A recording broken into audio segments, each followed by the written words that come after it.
Keys to freedom. As we practice these principles in all our affairs, they gain traction in our lives.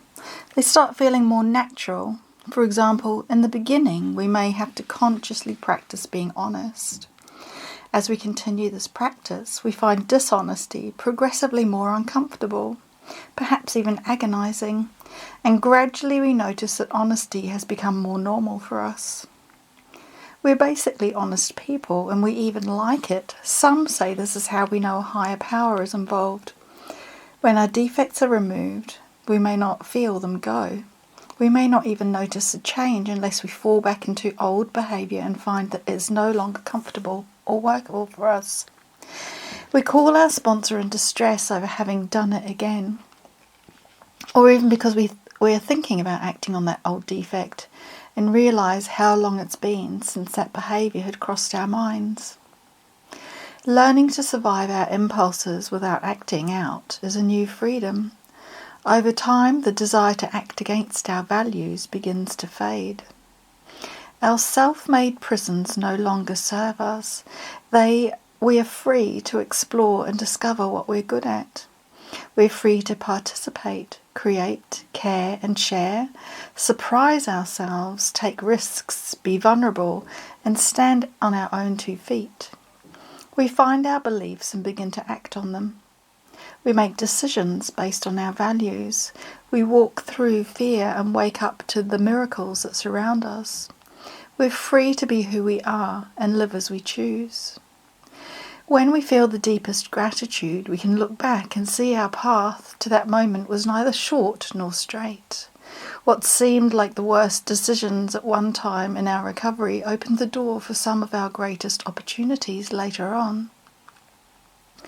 We may simply outgrow some of our decisions. What was right for us at one point in our recovery may not be right for the rest of our lives, but it can be difficult for us to move on. Gifts can come wrapped in such strange packages that we don't always recognise them when they arrive. Nothing that happens is entirely good or entirely bad. We do not pretend that there are no mistakes in recovery, but sometimes those mistakes can take us in a direction we hadn't thought of before. Recovery is not a standardising cookie-cutter process. We don't all go through the process in the same way, and we don't all come out of it the same. But there are some familiar landmarks we pass. We have phases and stages, corners we turn, staircases we climb. Each of us has periods of intense growth and times when change is more subtle. Having a new way to live means that we have to live in new ways, and we can get confused or lost even when we have many years clean. Allowing each other room to grow at our own pace is difficult, especially when we care for each other. But self-acceptance and self-respect are the result of going through the process in our own way. Time is not the same as experience. Just because we've been here for a long time doesn't mean we know everything we need to know. We don't graduate from the simple steps that keep us clean and free. Our lives continue to unfold. We start at different places and grow at different paces. Time represents the opportunity for growth, but we still have to step up to the challenge and be open to the lessons. Practicing honesty, open-mindedness and willingness keeps us teachable, grateful and humble. The difference between humility and humiliation can be the level of acceptance we have about the information we get. When we listen with an open mind, anyone can carry a message to us. There are no unnecessary principles in NA. Though we may learn them in our own time and in our own order, we can't expect to find what we're looking for if we work some of the steps and not others, or if we're ignoring the traditions or living in conflict with our own values. Spiritual principles are not dependent on time or circumstance. We learn by observation and experience.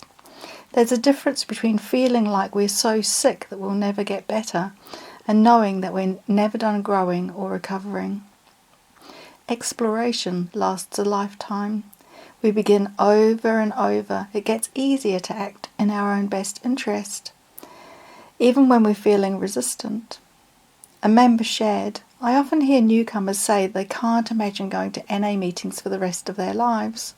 I had the same reservation, but today I can't imagine my life without NA. We learn to do what we have to do, as well as what we want to do. We don't always want to work our program, but we know the rewards we get when we take responsibility for our recovery, and the consequences when we do not. New information can be hard for us to accept when it doesn't come to us in the way we think it should. Whether the information itself is surprising or the messenger is not someone we usually look to for guidance, we may dismiss new ideas because we don't like the package. A member shared, "I would stand on my head in a corner if my sponsor told me it would work, but when the words that could save my life come from someone I really don't care for, it's easy to dismiss them." New tools are available to us when we allow ourselves to be surprised by both the message and the messenger. If it brings us to re-evaluate our belief system, so much the better. We can see our initial resistance as a reservation in our willingness. Trying new things in recovery is one way we keep ourselves from getting stuck. No matter how long we've been clean, we can go to meetings and listen for the music. It's like when your ears pop, a member shared. Suddenly, I could hear what I didn't know I was missing before.